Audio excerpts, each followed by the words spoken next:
Comment motiver mes enfants ou mes élèves? Dans la première vidéo, nous avons déjà vu 3 conseils. Conseil numéro 1, remettre son comportement d'adulte en question. Conseil numéro 2, éviter les motivations externes. Conseil numéro 3, ne pas professer mais créer un environnement. Dans cette deuxième vidéo, nous voyons les choses sous un angle neurocognitif. Comment notre cerveau peut nous rendre accros aux apprentissages ou au contraire nous décourager.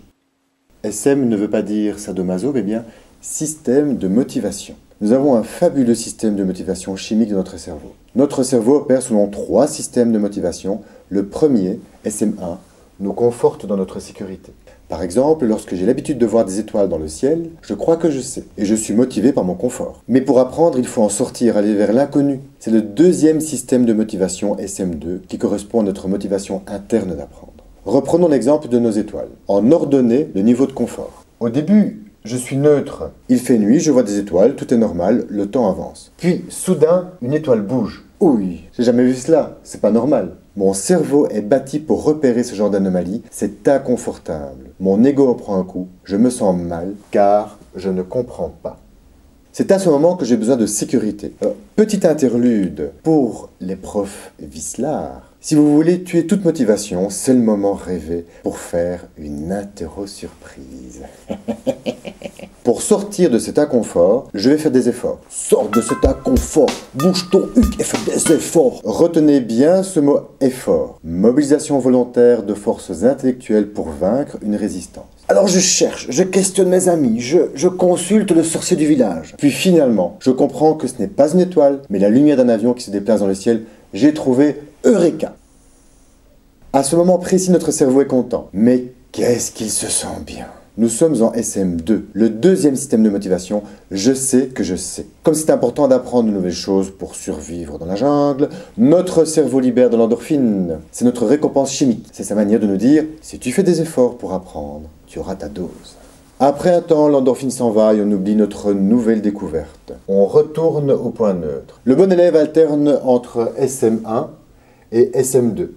Qu'arrive-t-il aux autres élèves? Le cancre réfractaire tourne dans le troisième mode SM1P, c'est-à-dire SM1 parasité. C'est le mode de ceux qui n'y arrivent pas. Je ne comprends pas pourquoi l'étoile bouge, mais c'est trop dur pour moi de faire un effort pour apprendre, alors je laisse tomber. Mais c'est pas bon pour mon ego, je veux ma dose d'endorphine quand même. Je vais me sécuriser par des déviances, violence, paresse, faute de mieux.